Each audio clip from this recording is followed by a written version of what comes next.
वो पाकिस्तान तरीके पत्तों की एक रोशन चेहरा है। पाकिस्तान के इलेक्शन को, डेमोक्रेटिक प्रोसेस को एक मजाक समझते थे। भाई आप भी शायद उन्हीं लोगों में शामिल थे जो सियासी जमातें हैं वो क्यों वर्कर्स को फरामोश के नौजवान सियासत से बड़ी नफरत करते थे। तो तब्दीली जो है क्या हमारी अगली नस्लों को इंतजार बड़े मशहूर हैं सख्त सवाल करने में। ऑफ करेंगे, कोई इमरान खान से डरेंगे? तो अस्सलाम वालेकुम, मैं हूं वकास खान और आप देख रहे हैं कसूर न्यूज़। कसूर न्यूज़ के प्लेटफॉर्म से आज हम आपको मिलवा रहे हैं चौधरी अकील असलम अराई से। और चौधरी अकील असलम अराई जो हैं वो पाकिस्तान तरीके इंसाफ पत्तों की एक रोशन चेहरा है। ये ज़्यादा लंबी बात नहीं है, बात तो बड़ी मुख्तसर सी है कि कुछ अर्सा पहले पाकिस्तान के वो लोग जो कि पाकिस्तान के इलेक्शन को, जमहूरियत को, डेमोक्रेटिक प्रोसेस को एक मजाक समझते थे, वो लोग जो कि इलेक्शन का दिन सो के गुजारते थे। अकील भाई आप भी शायद उन्हीं लोगों में शामिल थे।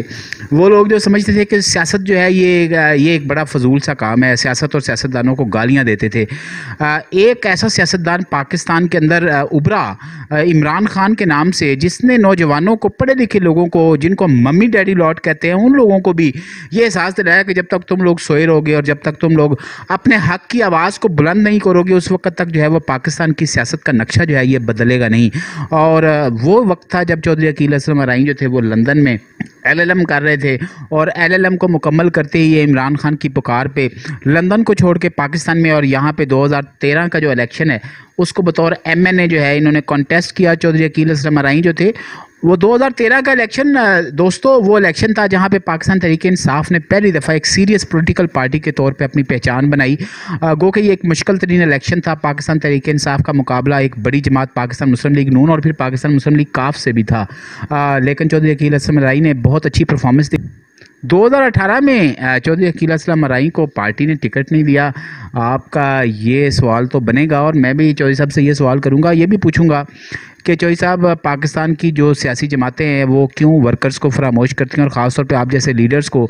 और फिर आगे भी हम चौधरी साहब से आज के इंटरव्यू में ये पूछेंगे कि उनके अगले सियासी अज़ाइम क्या हैं। तो चौधरी साहब अस्सलाम वालेकुम। जी वालेकुम सलाम, बहुत शुक्रिया वकास भाई। सर जिम्मेदारी के साथ आप माशाल्लाह बड़ा ज़बरदस्त परफॉर्म कर रहे हैं पूरे डिस्ट्रिक्ट कसूर में।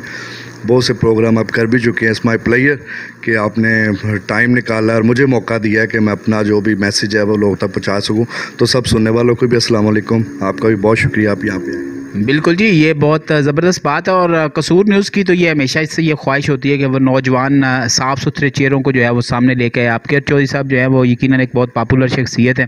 चौधरी साहब सबसे पहले तो ये बताएं कि जैसा मैंने अभी अपने इंट्रो में कहा कि पढ़े लिखे नौजवान सियासत से बड़ी नफरत करते थे, तो क्या हुआ, आपने सियासत में आने का फ़ैसला क्यों किया? ये आपका क्वेश्चन वैसे तो बड़ा शॉर्ट लग रहा है, बस इसके पीछे एक हिस्ट्री भी है, वो मैं आपके अपने से शुरू करना चाहूँगा। 2007 में मैंने जो है ना पाकिस्तान तरीके इंसाफ ज्वाइन, और वो मेरा स्टूडेंट लाइफ का टाइम था। पंजाब यूनिवर्सिटी से मैं लॉ कर रहा था, तो खान साहब यूनिवर्सिटी में आए, वो तब थोड़े इश्यूज़ भी बने। उसके बाद से हमें political as a political party PTI का सुनते तो पहले थे भी कि खान साहब को भी बड़ा वो पूरी दुनिया में वर्ल्ड फेमस आदमी है। तब से हमने PTI को समझना शुरू किया और उसकी आइडियोलॉजी को समझना। लंदन में भी मेरी एक्टिविटीज़ रही हैं PTI के साथ। खान साहब वहाँ पे आते थे कि फंड रेजिंग करते थे पूरी दुनिया से, आपको पता है वो पार्टी चलती इसी वजह से रही है। खान साहब उसकी फ़ंड रेजिंग पूरी दुनिया से करते थे। उसके बाद जब मैं वापस आया तो मेरा फर्दर भी प्लान था स्टडी का, बट मेरे काफ़ी दोस्त थे जो यूनिवर्सिटी टाइम में मेरे साथ थे, तो उन्होंने कहा कि वाई नॉट, आपके हल्के में भी स्पेस है, वहाँ पे कोई PTI फेस नहीं है, तो वो रवायती सियासतदान ही है, काफ़ी लोग अप्लाई भी कर रहे हैं, तो why not you should have to contest the election. तब से मैंने माइंड मेकअप करना शुरू किया और मेरे ख्याल वीज़ा में भी 4 माह अभी बकाया थे, मैं वापस जाना था, मैंने बार एट लॉ सारी चीज़ें थी। बट मेरा जो PTI का था एक तो लगाओ 2007 से था, और जब मैं बाहर गया हूँ तो तब मैंने उस चीज़ को पिक किया कि हम जिस तरह पाकिस्तान में रह रहे हैं वो ह्यूमन लाइफ नहीं है।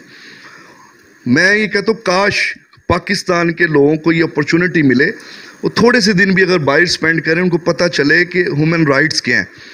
तो यही सोच रखे कि अपने अपने हल्के में चेंज लानी है, क्योंकि पाकिस्तान में चेंज इस तरह से नहीं आनी है कि एकदम से खान साहब आ गए और चेंज आ जाए। आपके सिटीज़ मिलके आपके डिस्ट्रिक्ट बनाते हैं, डिस्ट्रिक्ट से हमारा सूबे बनते हैं, सूबे से हमारा फिर पूरा पाकिस्तान बनता है फेडरल। तो हमने हर इलाके में अपनी अपनी कोशिश करनी है, हर जगह पे जहाँ पे भी हम रहते हैं। तो मुझे यहाँ पे मौका मिला, मुझे फ़ख्र है पीटीआई ने मुझे टिकट दिया और मेरे घर वालों ने, जब मैंने उनसे डिस्कशन की, उन्होंने कहा अगर तुम्हें पीटीआई टिकट देती है तो वाई नॉट, तुम्हारा साथ देंगे, अच्छी पार्टी है। तो हमने नहीं सुना कभी जमातें इस तरह से टिकट्स दें, जो हमारा डेमोक्रेटिक सिस्टम है। उन्होंने कहा अगर तुम्हें मिल जाती है तो हम भी समझेंगे कि पीटीआई जो कह रही है वो करेगी भी, और वो अपनी बात पे कायम रहने वाली पार्टी है, तो हम भी इस चीज़ को अंडरस्टैंड करेंगे। तो मैं खुद से अपनी स्ट्रगल करता रहा, पार्टी के साथ जो एफिलेशन थी उनको मैंने कॉन्टेक्ट थोड़े फास्ट किए, हर जगह पे जलसे जुलूस, खान साहब के साथ हमारी यूनिवर्सिटी टाइम में भी मुलाकातें थी, जिस तरह हम बैठे हैं इस तरह से खान साहब को जमात इस्लामी वहाँ पे होती थी, और इसी तरह खान साहब के साथ जाके मीटिंग्स करते थे, छोटी छोटी बातों पे गुफ्तगू होती थी। खान साहब वो उन्होंने हमारे वो पोस्टर्स लगाए हैं, वो फाड़ दिए हैं। तो खान साहब की मुझे बड़ी क्वालिटीज़ है। वो कहते थे बेटा वो आपके पोस्टर फाड़ते हैं, आपने कोई डिस्प्यूट नहीं करनी, कोई लड़ना नहीं है, वो फाड़ते हैं आप दोबारा लगा दें, आपने मैसेज देना है लोगों तक, यूनिवर्सिटी के जो स्टूडेंट्स हैं उन तक। तो माशाल्लाह फिर बढ़ती बढ़ती एक दफ़ा ऐसी ज़बरदस्त जमात बन गई। अब आप देखें 2018 में उन्होंने कॉन्टेस्ट भी किया और विन भी किया। अब माशाल्लाह से इमरान खान साहब हमारे प्राइम मिनिस्टर हैं। मुझे फ़ख्र है मैंने उस टाइम पे चूज़ किया जो उनकी आइडियोलॉजी थी, और आज वो साबित हो रही है कि जो खान साहब ने कहा वो इंशाल्लाह वो कर भी रहे हैं, और कोई ऐसी पॉलिटिकल पार्टी नहीं है जो ऐसा करती है। बिल्कुल ठीक है अकील भाई, आपने जो है वो अपने सियासत में आने की वजह जो है वो बड़ी ज़बरदस्त तरीके से बयान की, लेकिन इसमें दो ज़िमनी क्वेश्चन जो हैं वो आपकी बातों से ही मेरे ज़हन में आए। एक तो आपने बात ये की कि आपकी फैमिली ने ये कहा कि अगर पार्टी आपको टिकट देती है तो फिर इसका मतलब है कि पार्टी जो है वो यकीनन एक आम नौजवान को आगे लेके आना चाहती है। लेकिन हमने ये देखा कि 2018 के इलेक्शन में पार्टी ने जो है वो टिकट देते वक्त शायद इस चीज़ का ख्याल नहीं रखा, और शायद वही लोग जो कि अरसा दराज से नस्ल दर नस्ल जो है वो सियासत करते आ रहे हैं, टिकट जो है वो उन्हीं के नसीब में आया, और पैराशूटर्स जो थे वो एक बार फिर जो है वो टॉप पे आए। और दूसरी चीज़ जो सबसे अहम जो हम ये महसूस करते हैं कि एक आम आदमी की नज़र से जब हम देखते हैं वो ये है कि इमरान खान साहब ने, जैसे आपने कहा कि चेंज आहिस्ता आहिस्ता आता है, लेकिन दूसरी तरफ जो इलेक्शन कैंपेन थी उसमें हमने ये देखा कि इमरान खान साहब ने एक 90 दिन का एक फार्मूला दिया था। तो अभी जो महंगाई की सूरत हाल है, आटा, चीनी और जो दूसरी एशियाई ज़रूरियाँ हैं, इनकी जो प्राइस हाइक है, कुछ भी चीज़ ऐसा लगता है जिस तरह कंट्रोल में नहीं है और स्कैंडल्स आ रहे हैं, तो क्या महसूस करते हैं आप? क्या पार्टी अभी भी अपने उस मिशन पे कायम है? बिल्कुल जी, मैं 100% इस चीज़ से इत्तेफाक करता हूँ कि जो खान साहब की आइडियोलॉजी थी उसी पे वो स्टैंड है और उसी के लिए काम कर रहे हैं। असल में 40 साल से आपको पता है जो भी पाकिस्तान का सिस्टम था वो दो ही जमातें थी, और मैं आपको इंट्रो में आपने बताया तो मैं भी मैंने अपने आप को पहला वोट कास्ट किया था। जब मैंने 13 में कॉन्टेस्ट किया है तो ख़ुद को मैंने अपना पहला वोट कास्ट किया था। इससे पहले नौजवानों में अवेयरनेस भी नहीं थी, तो बड़ा ज़बरदस्त जुनून जज्बा नौजवानों में था। और मैं समझता हूँ जो पीटीआई की आइडियोलॉजी को समझते हैं, देखिए खान साहब एज आप समझ लें सिटीज़न और वर्ल्ड वाइड फेमस पर्सनैलिटी हैं, वो एक सेपरेट चीज़ है। हमें जो चीज़ से प्यार है वो खान साहब की आइडियोलॉजी से है। वो जो कल्चर लेके आना चाह रहे हैं, वो जिस तरह से पाकिस्तान को एक डेवलप मुल्क की सफ़ में खड़ा करना चाह रहे हैं, तो चीज़ें जो 40 साल से चलती आ रही हैं उनके साथ मुकाबला करना थोड़ा डिफ़िकल्ट है। और मैं ये समझता हूँ कि कुछ लोगों ने वो जो कहते हैं जी मैंने पीटी को वोट दिया और अब उन्होंने ये कर दिया, वो मैं आपको क्लियरली बताऊंगा वो पीटी का वोटर नहीं हो सकता। जो पीटीआई की आइडियोलॉजी को समझता है उसका वोटर है, उसको समझ आ रहा है खान साहब क्या कर रहे हैं, किस तरह से चेंजिंग लाना चाह रहे हैं, क्योंकि ABC से लेके Z तक आपका सिस्टम जो है ना वो कोलैप्स है। वो सिस्टम जो है बना ही जागीरदारों के लिए है और वो सारे डिपार्टमेंट्स उनको आज़ाद करवाने की ज़रूरत है। तो खान साहब मेन फोकस उस पर कर रहे हैं। काफ़ी हद तक इकॉनमी हमारी बूम पे जा रही थी, कोरोना का इशू आ गया, उसमें थोड़ी सी खान साहब ने बड़ा बेस्ट परफॉर्म किया है। मैं समझता हूँ स्मार्ट लॉकडाउन का जो फार्मूला है ब्रिटिश, मैं कल स्टेटमेंट उनकी देख रहा था, वो खान साहब फर्स्ट नंबर पे आए हैं जिन्होंने लॉकडाउन को बड़ा ज़बरदस्त टैकल किया है। इसके अलावा ये बात सही कर रहे हैं, जो ज़रूरियात ज़िंदगी की जो चीज़ें हैं वो कुछ थोड़े बहुत रेट्स थोड़े अप हैं। इंशाल्लाह ताला प्राइस कंट्रोल कमिटीज़ भी बन रही हैं। DC साहब ने लास्ट टाइम भी एक वीक पहले ही ऑर्डर्स दिए हैं मजिस्ट्रेट को भी इन पे कंट्रोल करें। कुछ खुद साख्ता महंगाई है, ये कुछ आपसे ये समझ लें, लोग कहते हैं पेट्रोल का कीमत ज़्यादा हो गई है, तो ये चीज़ें वर्ल्ड वाइड जिस तरह से चेंजिंग आती है उस तरह से ये रेट अप डाउन होते रहते हैं। तो इसमें जो गरीब लोगों के लिए खान साहब की पॉलिसीज़ में आपको यहाँ पे एहसास प्रोग्राम वो ख़ास तौर पे मैं बताना चाहूँगा, ज़बरदस्त इनिशिएटिव है खान साहब का। एहसास सिर्फ गरीबों का एहसास, उनकी कोशिश ये है सरमायादार लोगों से पैसे लेके हम गरीब लोगों को डिस्ट्रीब्यूट करें। एहसास उसकी बेस्ट एग्जांपल है। आने वाले दिनों में आप देखेंगे इंशाल्लाह ताला ग्राउंड में ये चीज़ें पहुंचेंगी। इसके अलावा जो अब ये अपना कोरोना में जिस तरह उन्होंने गरीब ख़ानदानों का सोच के उन्होंने स्मार्ट लॉकडाउन किया है, अभी दिहाड़ीदार तबका घर में रह जाएगा तो हमने स्ट्रिक्ट नहीं करना है इसको। उसमें लोगों को पैसे पहुँचते रहे हैं, 12-12 हज़ार अभी तक मिल रहे हैं और उसमें वो ज़बरदस्त परफॉर्मेंस है। इसके अलावा जितनी मैं समझता हूँ जो पॉलिसीज़ खान साहब बना रहे हैं, चीज़ों को देख से सिस्टम के साथ लड़ रहे हैं।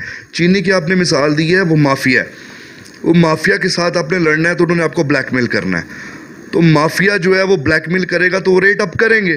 तो अगर हम गिव अप कर देते हैं तो हमने हार मान ली। हम उनके साथ मुकाबला करेंगे, उनको कानून के कटहरे में लाएंगे। जो रिपोर्ट आई है, जो इंक्वायरी आपने देख ली है, कभी मिनिस्टर के ख़िलाफ़, कभी हुकूमती जितने भी अहदेदार होते हैं, कभी रिपोर्ट पब्लिक हुई नहीं है। ये नया कल्चर है, नई चीज़ें हैं, पाकिस्तान में नई चीज़ें होने जा रही हैं। तो पहली दफ़ा मैं समझता हूँ ये इंक्वायरी रिपोर्ट भी सामने आई है। अब काम नैब का है, अदालतों का है, उन्होंने उनको ट्रायल करना है और इंशाल्लाह ताला वो सज़ा उनको मिलेगी। और बाकी जो मामलात हैं ज़बरदस्त चल रहे हैं, जो पॉलिसीज़ बन रही हैं गरीबों के लिए बन रही हैं। हाउसिंग प्रोजेक्ट शुरू हो गए हैं ये कोरोना के बाद, अब कंस्ट्रक्शन में खान साहब खुल के काम कर रहे हैं।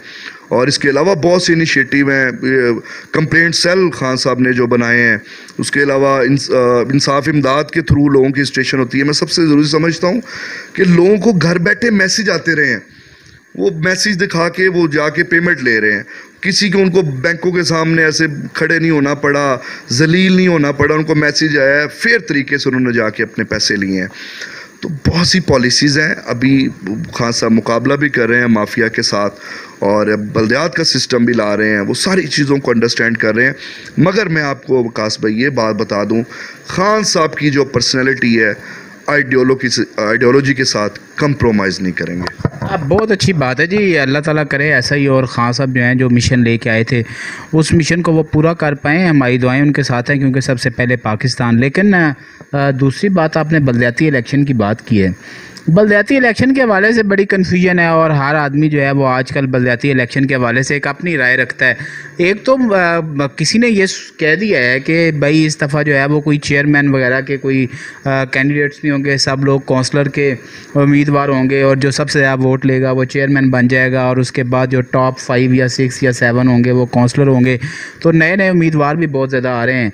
तो आप ज़रा हमें बताएँ कि सच क्या है और ये जो पहले इंतखाबात हैं ये किस मरले के होंगे और ये किस तरह से होंगे? वकास भाई गुड क्वेश्चन, क्योंकि एज आ तहसील जनरल सेक्रेटरी पीटीआई तो मेरी ये जिम्मेदारी भी लगाई है। हमारी पंजाब में मीटिंग हो चुकी हैं, डिस्ट्रिक्ट कसूर में भी डॉक्टर अजीमुद्दीन लखवी साहब की क़यादत में भी हो चुकी हैं। तो हमें ये बताया जा रहा है कि क्या एक्ट है और किस तरह से हमने आगे इसको इन्फोर्स करना है, लोगों को गाइडलाइन देनी है। तो अब तक हम हर गांव में, तहसील पत्तोकी में भी और डिस्ट्रिक्ट कसूर में भी विलेज काउंसिल्स तक हमारी जो है वो तंजीम साजी मुकम्मल हो चुकी है। तो अब ईजी है हमें अपने वर्कर्स को ये मैसेज कन्वे करना। सिस्टम थोड़ा चेंज है, लोगों को समझ आ भी रही है, थोड़ा टाइम भी लगेगा और हम अपनी ज़िम्मेदारी भी पूरी कर रहे हैं। इसमें मेरे ख़्याल से हर इंसान को जो सर्व करना चाहता है, पॉलिटिक्स आपको पता है सर्विंग का नाम है। जो पहले कल्चर बना हुआ है वो कल्चर ही है, सियासत में आओ, पैसा बनाओ, अपनी जायदादें बनाओ और अपना काम सीधा करो और उसके बाद खैर बात कह दो, आवाम ज़लील होती फिर रही है। तो जो पॉलिटिक्स जो जज्बा और जुनून रखते हैं, उनको जो सर्व करना चाहते हैं, उनके लिए मैं समझता हूँ बहुत अच्छा मौका है वो इस बल्दियात का हिस्सा बने। इसमें थोड़ी सी कॉम्प्लेक्सिटी ज़रूर है। इसमें पहले यूनियन काउंसिल्स थी, उसमें 4-4, 5-5 गांव आ जाते थे। अब हर विलेज काउंसिल्स को, जिनकी आबादी मैं समझता हूँ कि 200-400 भी है, वो भी मतलब उनका भी चेयरमैन होगा, वो मौज़ा जिसका सेम होता है। तो उसमें सारे स्केजुअल बन गए हैं, हम लोगों से शेयर भी कर रहे हैं। उसमें 5 लोग होंगे। एक आप समझ लें सिटी में, जैसे मैं पत्तों की सिटी की एग्जांपल देता हूँ, 17 को ये लिस्टें भी शाया हो जानी है। उसमें जो अब सुनने में आ रहा है वो तो यही है कि 12 नेबरहुड्स बन रही हैं, उनको डिवाइड कर दिया सिटीज़ नेबरहुड्स, उधर पंचायत विलेज काउंसिल्स गाँव की सतह तक। तो यहाँ पे जो भी उम्मीदवार 5 लोगों का अगर पैनल होता है, एक लेडी की सीट होगी, एक माइनॉरिटी की भी होगी, 3 काउंसलर होंगे वो काउंसलर्स में से जो ज़्यादा वोट लेगा वो उस आप समझ लें कि नेबरहुड का चेयरमैन बन जाएगा। उससे कम जिसके वोट होंगे दूसरी पार्टी से भी लोग कंटेस्ट करेंगे, वो उसके मेंबर बन जाएंगे। और लेडीज़ को फर्स्ट टाइम ये राइट दिया गया, वो रिज़र्व सीट पे भी कंटेस्ट कर सकती हैं, वो जनरल काउंसलर की सीट पे भी कर सकती हैं, वो भी चेयरमैन बन सकती हैं।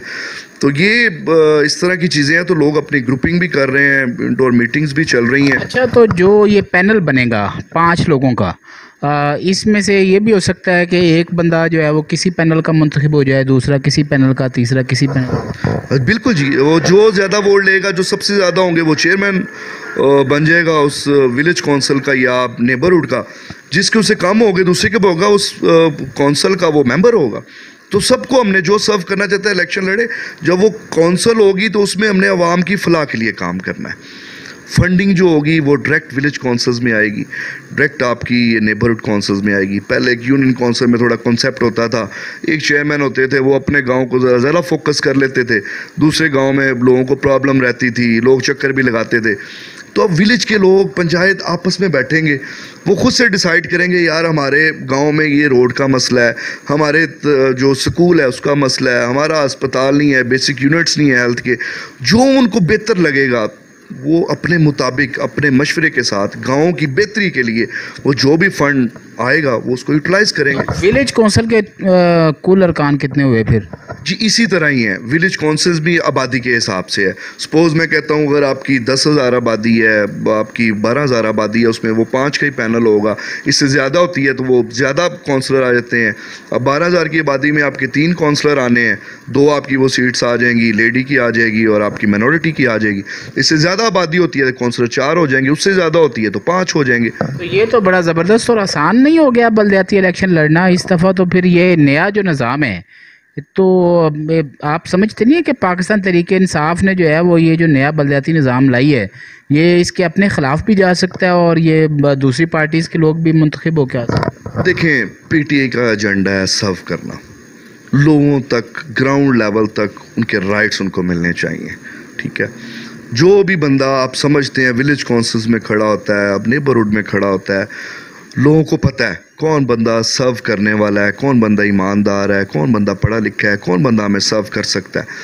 जिसकी हक में ज़्यादा वोटिंग होगी उसको पूरा राइट है वो सर्व करे। ठीक है जी, आज़ाद इलेक्शन होने या पार्टी बेस तो है ही नहीं है। ठीक है जी, वो आज़ाद होते हैं, उसके बाद वो लोगों के कई अभी भी एफिलेशंस हैं, राब्ते में लोग कुछ दूसरी पार्टी से भी आना चाहते हैं, वो जीतने के बाद भी आ सकते हैं। ये आपने बड़ी ज़बरदस्त बात की है। यानी आपके साथ जो है वो इस वक्त पाकिस्तान मुस्लिम लीग नून के और पीपल्स पार्टी के जो यहाँ पे लोग हैं वो भी राब्ते में हैं, वो भी चाहते हैं कि पाकिस्तान तहरीक इंसाफ की तरफ से इलेक्शन लड़े। देखिए जी, इलेक्शन तो जो होना है वो तो होना है आज़ाद। तो बहुत से लोग हैं जो गवर्नमेंट आने से पहले पीटी की, आपकी मैं बात कर रहा हूँ, ये कहने को आज़ाद है लेकिन अल्टीमेटली जो पार्टी की सपोर्ट है वो तो हर एक के साथ होगी और जो मैदान सजेगा वो तो मेरे ख्याल में कहने को तो आज़ाद है लेकिन सजेगा तो पार्टी के हवाले से। देखिए हर एक को मौका दिया है हमने।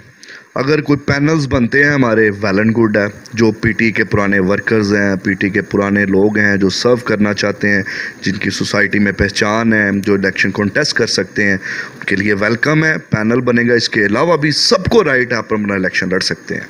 ठीक है, सबके लिए ओपन स्पेस है।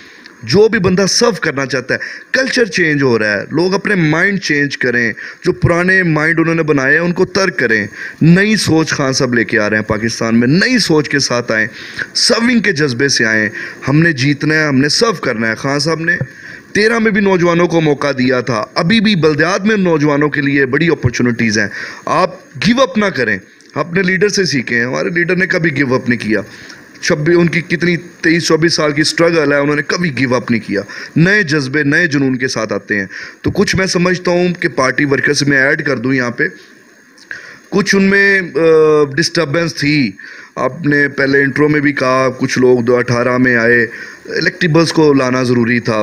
मेरे ख्याल के मुताबिक अब फरिश्ते एकदम से नहीं आते, मगर खान साहब अपनी जो उन्होंने पीटीआई ज्वाइन की है, खान साहब की पीटीआई की आइडियोलॉजी पे ज्वाइन की है। जो उस आइडियोलॉजी पे स्टैंड करेंगे वेल एंड गुड है, मुल्क के लिए सर्व करें।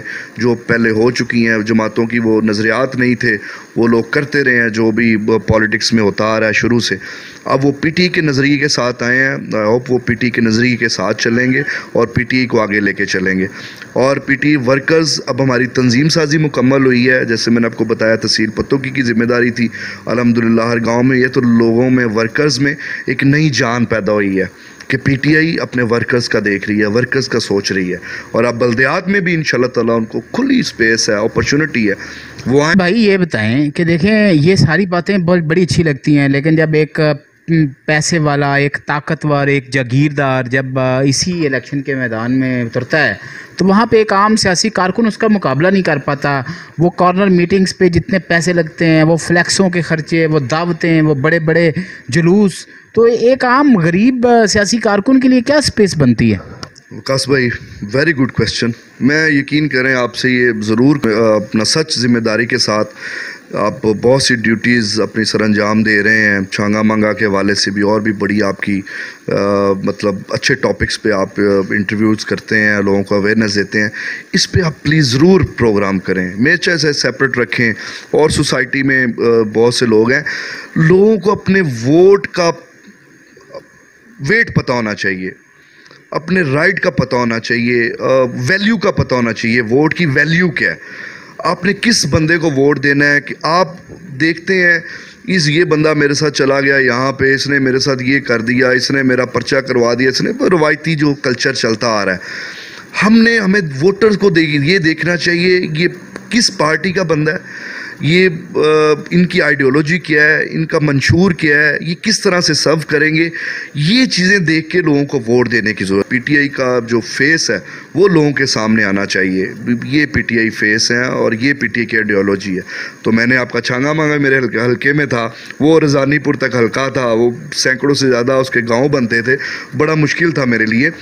बट हमने पीटीआई का मैसेज दिया, लोगों को पीटीआई की तरफ लेके आए।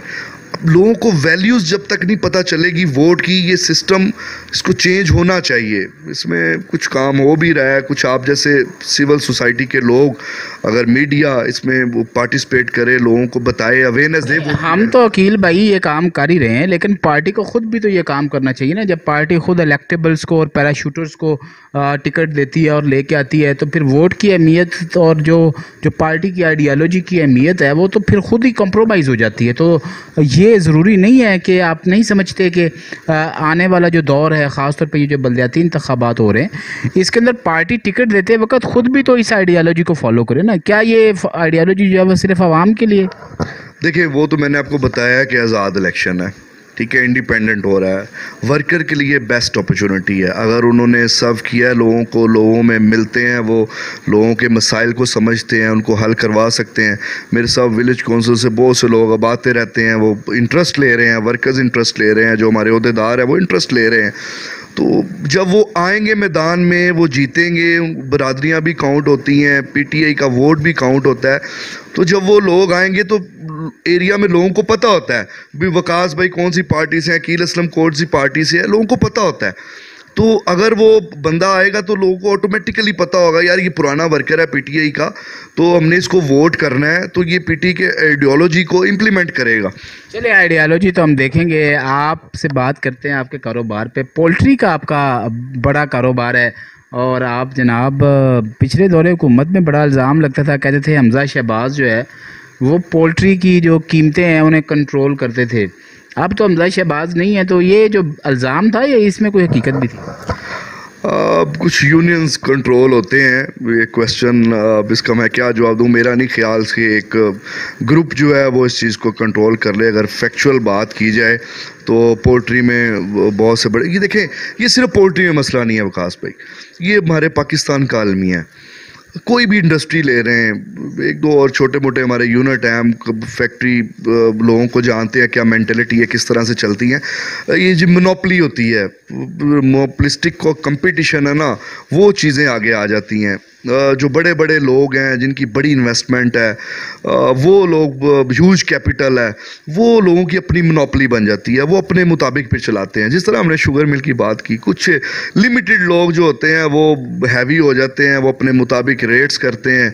जो बेचारे छोटे छोटे वो जो होते हैं होलसेलर, वो सारों को उनके मुताबिक चलना पड़ता है। तो छोटे छोटे इंडस्ट्रीज जो है ना वो उनकी जद में आ जाते हैं। अब पहले देखें पोल्ट्री में मेरी फैमिली, मैं बेसिकली तो इतना ज़्यादा उसको प्रैक्टिकली नहीं करता हूँ, भाई करते हैं ज़्यादा, बट 30 साल से हमारा एक्सपीरियंस है उसमें।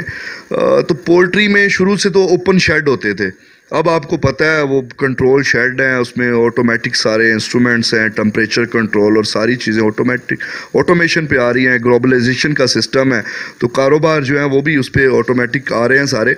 तो अब देखें जो ओपन शेड हैं वो बेचारे, उन तक वो चीज़ नहीं है, वो प्रोडक्शन नहीं वो उतनी कर सकते, वो उतना रेट नहीं अचीव कर सकते, उनकी मेटालिटी जो है वो उनके जो चिक्स है वो ज़्यादा मर जाते हैं, डिजीज़ पे कंट्रोल नहीं होता है। जो कंट्रोल शेड वाले हैं उनका बेटर वो उनकी पैदावार मतलब होती है, वो ग्रोथ रेट उनका ज़्यादा होता है, वो ज़्यादा आगे सेल करते हैं, ज़्यादा प्रॉफिट होता है। मैं तो ऐसे सियासतदान को बताते खुद बहुत पसंद करता हूं जिसका कोई अपना कारोबार हो, क्योंकि जब उसका कोई कारोबार होगा तो वो यकीनन अवाम के पैसे से हाथ जो है वो पीछे हटा के रखेगा। तो चौधरी अकील असलम मराई जो हैं वो यकीनन अपना कारोबार करते हैं। जिस सियासतदान का कोई कारोबार ना हो उस सियासतदान से हमेशा डरें, क्योंकि वो सियासतदान जो है वो आपके टैक्सों के पैसे को यकीनन अपना ज़ाती पैसा बना के छोड़ेगा, क्योंकि ये सियासत उसका कारोबार होगी। तो अल्टीमेटली ये चीज़ बढ़िया है। मैं चौधरी साहब, सियासत में वैसे प्रॉफिट भी तो बड़ा होता है। आप देखें ना कि ये ठेके और ये इनमें कमीशंस और ये भी तो एक बड़ा अच्छा। एक बात आप यकीनन पीटीआई के आप बड़े अहम रहेगा, नई हुकूमत आई है तो मैं तवक्को कर रहा था कि ये जो हाईवेज़ हैं इन पे जो नई सड़कें बन रही हैं और ये जो नए नए ठेकेदार आ रहे हैं, ये कोई खुदा का खौफ करेंगे, कोई इमरान खान से डरेंगे, लेकिन वही कमीशनें, वही सब स्टैंडर्ड काम, वही हरकतें। तो तब्दीली जो है इसके लिए हमें क्या हमारी अगली नस्लों को इंतज़ार करना पड़ी? ये तो फौरी तौर पर हो सकता था काम। आप बड़े मशहूर हैं सख्त सवाल करने में, आपने करे जितने कर सकते हैं। असल में वकास भाई, मैं इसको इस तरह से आपको कहूँगा, पीटीआई जो है अभी तक उनका जो मोटिव है और वो जो काम कर रहे हैं वो बड़ी करप्शन को रोकने के लिए कर रहे हैं। जिस तरह से दूसरी पार्टीज़ ने, नून लीग, पीपल्स पार्टी, जिस तरह से वो करप्शन करते हैं, जब लीडर्स खुद करप्शन करना शुरू हो जाए तो उसके बाद मुल्क का कुछ नहीं हो सकता। बड़े बड़े मगरमच्छों पे हाथ डाल रहे हैं, तो बाकी जो उनसे ही मुल्क बनते हैं और उनसे ही मुल्क थर्ड वर्ल्ड में भी चले जाते हैं। अगर उनको आप बचा लें उस करप्शन को तो वो आपका मुल्क भी जो है कम से कम डेवलपिंग में उसके बाद डेवलप मुल्क बन सकता है। तो खान साहब की वहीं पे सारी पॉलिसीज़ है अभी। मेरे ख्याल के मुताबिक मैंने सियासत में इन चीज़ों को ठेके शेके यकीन करें आज तक नहीं सोचा। जो मेरा माइंड बहुत क्लियर है कि फिर आप वही बात है, आइडियोलॉजी पे, नज़रियात पे बात आती है कि आपने मेरा ख्याल है ये सवाल काफ़ी मुश्किल है, तो हम इस सवाल को जो है वो नाजरीन के फ़ैसले पे छोड़ते हैं, क्योंकि अकील भाई ये बात जो है इसको कहने में अवाम की ये राय है कि नई हुकूमत आने के बाद जो काम हो रहा था सरकारी रुपए से, क्योंकि इमरान खान साहब जो हैं वो वज़ीर-ए-आज़म हाउस का जो एक्सपेंडिचर है ना उसको भी कंट्रोल करना चाहते हैं। वो घर से जो है वो पैदल कभी कभार चल पड़ते हैं, कभी कहते हैं मैंने हेलीकॉप्टर पे सफ़र नहीं करना, कभी जो है वो कहते हैं जी एसी ना चलाओ, तो कभी वो कहते हैं जी जो एक्स्ट्रा गाय भैंसें रखी हुई हैं, ये गाड़ियाँ एक्स्ट्रा ये बेच दो। तो आप ये यकीन करें कि जो हमारा जो डेवलपमेंट वर्क हो रहा है इसके अंदर जितना सब स्टैंडर्ड काम हो रहा है और जितनी करप्शन हो रही है सब देख रहे हैं। तो मेरे ख्याल में ये काम आप लोगों का नहीं है। टाइगर फोर्स किस लिए है फिर बताएं? टाइगर फोर्स, आप टाइगर फोर्स के भी तो यहाँ पे जो है वो ऑर्गेनाइज़र हैं और टाइगर फोर्स से भी लोगों को बड़ी उम्मीदें थी। टाइगर फोर्स ने किया क्या है अब तक, हमें इस बारे में बताएं। सबसे पहली बात आपने वो स्किप कर दिया, आपने कहा मुश्किल क्वेश्चन है। कोई मुश्किल क्वेश्चन तो है, बट उसका मैं आपको सिर्फ ये बात बताना चाहूँगा, आप मुझे जब से खान साहब की गवर्नमेंट आई है सब मिनिस्ट्रीज़ पे सब पे चेक एंड बैलेंस है, सबकी रिपोर्ट्स भी बन रही हैं। अब जो ब्यूरोक्रेसी है उनकी भी जिस तरह वो काम कर रहे हैं, पॉइंटिंग हो रही हैं, वो आगे चीज़ें चल के नज़र आएंगी। मैं अब तक आपसे कहना चाहूँगा कोई मुझे मेगा स्कैंडल बता दें किसी करप्शन का, जैसे वो पिछली गवर्नमेंट्स में आता रहा, कोई ऐसा सच मेगा स्कैंडल नहीं है। मेगा स्कैंडल तो हमारे पास सामने है ना अकील भाई। देखें, अभी आपने खुद ही स्कैंडल्स की बात की कि चीनी का स्कैंडल आया, आटे का स्कैंडल आया, पेट्रोल का स्कैंडल आया। अभी देखें ना, ये जो अगर आप कसूर की बात करें तो हमारे पास ये जो हाईवे जो है, रोड्स बना रहा है, तो अभी जो कोटला किशन छांगा मांगा रोड बन रहा था, वो सब स्टैंडर्ड होने की वजह से वो ठेकेदार जो है वो काम छोड़ के भाग चुका। उसमें भी कमीशन की बड़ी शिकायत हैं। और फिर यहाँ पे जितने भी ये काम हो रहे हैं, तो टाइगर फोर्स का मैं आपसे पूछना चाह रहा हूँ कि टाइगर फोर्स का जी जो बेसिकली मकसद था, तहसील की जिम्मेदारी मुझे दी गई और टाइगर फोर्स को एक्सीडेंटल, जिस तरह से हमारा कोरोना का अटैक हुआ पूरी दुनिया में, मौजी मर्ज और पाकिस्तान में भी स्टार्ट हुआ, तो खान साहब ने बड़ा ज़बरदस्त इनिशिएटिव लिया। पूरे पाकिस्तान में नौजवानों की मेरे ख्याल 10 लाख से भी ऊपर तादाद थी, तो तहसील पत्तों की भी मुझे किया उन्होंने, हमने इसमें बड़ी ज़बरदस्त काविश किया। और मैं आपको ये कहना चाहूँगा, तहसील पत्तों की परफॉर्मेंस बड़ी ज़बरदस्त रही है और स्टार्ट से ही आपने देखा है कि हमने जो है ना उसमें काम करना शुरू कर दिया। हमने लोगों को SOPs के मुतल्लिक बताया, रेट्स के मुतल्लिक बताया, टाइमिंग के मुतल्लिक बताया। हमें जो भी गवर्नमेंट की तरफ से AC ऑफिस से, DC ऑफिस से जो भी इंस्ट्रक्शन आती थी, हम उसके अकॉर्डिंगली काम करते थे। बहुत से टास्क हमने, गंदम की आप बात करें, यकीन करें, ये आप AC साहब से पूछें, हमने टाइगर फोर्स के लोगों ने कितना स्टॉक, जो लोगों ने गोडाउन बढ़े हुए थे, हमने उनको नॉमिनेट किया। इसके नतीजे में टाइगर फोर्स ने फिर लोगों की गालियां भी तो खाई हैं। देखें, जो लोग सर्व करते हैं वो हमने ओवरऑल पब्लिक को देखना है। हमें जो गवर्नमेंट की सिर्फ ड्यूटीज़ मिली है, हमने उनको परफॉर्म किया है। उसमें कुछ लोगों का वो नुकसान तो मैं नहीं कहूँगा, काम तो इलीगल है। अगर गवर्नमेंट ने कहा आप 50 मन रखें या 100 मन रखें, तो आपको वही चीज़ मतलब रखनी चाहिए। मैं एग्री करता हूँ आपसे। यकीनन जब आप हक की बात करते हैं, जब आप सच की बात करते हैं, तो लोगों के मुफादात पे ज़िक पहुँचती है, और जब वो ज़िक पहुँचती है तो फिर प्रोपेगेंडा भी होता है, फिर लोग आपको बुरा भला भी कहते हैं। और this is part of the game. If you want to stand for truth, be ready that people will haunt you, people will abuse you, they will speak. आपको सियासत के अंदर अभी जितना वक्त आपका गुजरा है और जितने आप एनर्जेटिक लग रहे हैं, मुझे लगता है इंशाल्लाह आप दूर तक जाएंगे। आप जैसे नौजवान जो हैं, उनको जब हम देखते हैं तो सियासत के अंदर हमारी होप्स बाकी रहती हैं कि यार सियासत के अंदर अभी जो है वो कुछ ना कुछ मौजूद है, जिसमें कुछ ना कुछ देखना बाकी है। खुशी होती है आप जैसे नौजवानों को देख के सियासत के मैदान में।